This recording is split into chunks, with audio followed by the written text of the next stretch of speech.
The Calgary Flames are in shambles, and we all know that from the firing of the GM, hiring a new GM, firing Sutter, 3 players wanting out. What is next for the Calgary Flames? And we'll talk about the 3 players that want out of Calgary, according to Frank Severelli.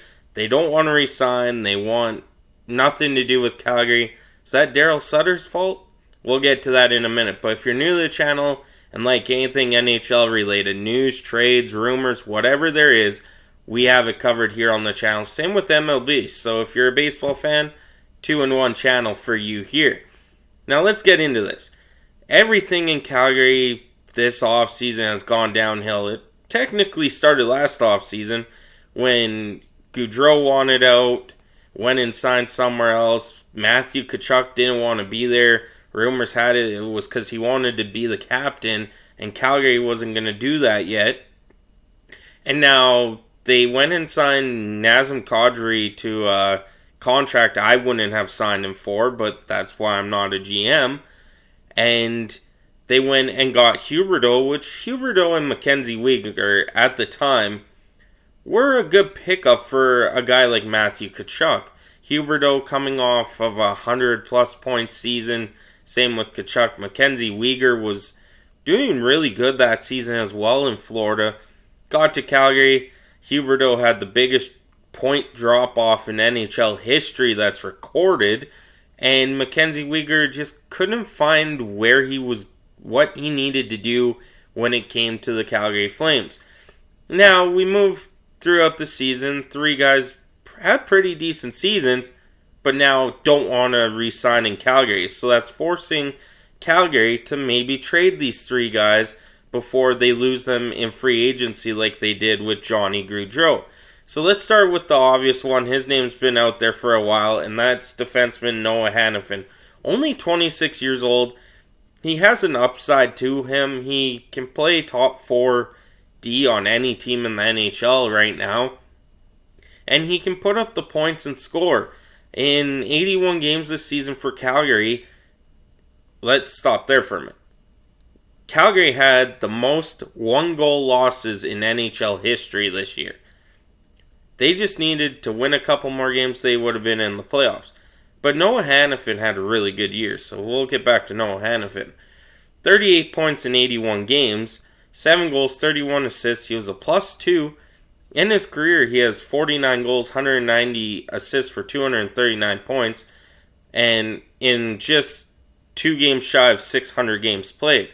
So there is a trade market for Noah Hanifin right now that the Calgary Flames could really look to teams for another defenseman in return. It could be like a Brett Pesce from Carolina. That could be a guy, or they just trade him off for couple draft picks and a prospect, if that. But they could get a huge return for Noah Hanifin, only being 26 years old, and he could do a lot of damage for the Calgary Flames when traded. And by damage, I mean get a good haul for him. He's that type of player. He's 6'3", 270 pounds. He's just getting into his prime years right now. And any team, 26, you're guaranteed you could probably have him for another 8 years for sure before he starts declining. So Noah Hanifin will probably be the best option if you're trading defense for defense. He would be a really good option to go for the Calgary Flames. Now, we're going to go to an older fella here. Mikael Backlund and Frank Severelli said both these forwards have requested or told Calgary that they are not re-signing in Calgary. That could change. Money does talk. But as of right now, Mikael Backlund is going to try and test the free agent market. Mikael Backlund had a really good year last year where he had 56 points in 82 games. He had 19 goals, 37 assists. But the number that stands out for me is he was a +24. Which is a really good plus-minus for a team that lost so many 1-goal games, that Mikael Backlund was a +24. Sorry, getting stuffed up here. In 908 games, Mikael Backlund had 492 points, 185 goals, and 307 assists. He's a plus 66 in his career. He was drafted in the first round by Calgary back in 2007, sorry. I'm so used to saying 20 something, but 2007. So this is another guy that if you want a first round draft pick, you could easily get a first round draft pick for Mikael Backlund. But do you try and roll out the red carpet? How many years does Mikael Backlund physically have left in him that if you roll out the red carpet, it won't mess your salary cap up 4 years? And that's one thing that the Calgary Flames might be worried about. And I think Mikael Backlund knows that he wants to win now because he doesn't have much years left. And that comes down to a lot of players nowadays, is once they get to that 33, 34 age, they want to win. They want to win again. And if the team they're on right now is not going in the right direction to win now, they're going to go to a different team to hopefully help them win. So Mikael Backlund would be a solid addition for a lot of teams. But Calgary, I would say, hold on to him, but don't give the red carpet payday to Mikael Backlund. But when he does want out, it usually comes down to wanting to be closer to home, wanting to win a cup before he's done, and whatnot. So we'll see where Mikael Backlund goes on that. Next is the guy that can score a lot of points, and that's Elias Lindholm, who, a year before last season, he had 82 points in 82 games. He had 61. He was a plus 61 for Calgary in that season. Coming into this season, new line mates, didn't have Tkachuk or Gaudreau. He was only 64 points in 80 games and a plus 6. So that is a huge drop off in a plus minus from plus 61 to plus 6. He dropped off 18 points. But this is another guy who they got from Carolina who can score goals. He plays a really good game and has 513 points in 743 games.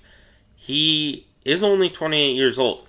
This one, I would say, roll the red carpet out. Just go for it. If you're the Calgary Flames, he's already told you he's not really wanting to re-sign. But if you roll the red carpet out for a 6-year deal, that leads him to be 34, 35 at the end of it, depending when his birthday is. I can't see that. But 34, 35, now you're talking, okay, that's a pretty good deal. If you go more than by the time he's 35 or older, then you're starting to worry. But they could throw the Nazem Kadri contract at Elias Lindholm, and he might accept it. But losing Elias Lindholm is going to be huge for the Calgary Flames if they don't try and figure out to trade him. There is the trade market for all three of these players. There is. But what will Calgary do? Do they want to just trade him for draft picks, try and sign a big name free agent like they did last year in Nazem Kadri? Or are they going to try and, say, hey, Lindholm, you're part of this team. Here's the contract. It's 6 years at $8 million a year. That could be a thing. So that is another thing that Calgary needs to kind of think about, is trade them now or risk getting a Johnny Gaudreau thing happening again, which I know Calgary fans hate that they got nothing for Johnny Gaudreau and they could have got a bunch. So that's something the new GM's going to need to think about when it happens. But that's it for me today. Thank you so much for tuning in. I'm on out of here.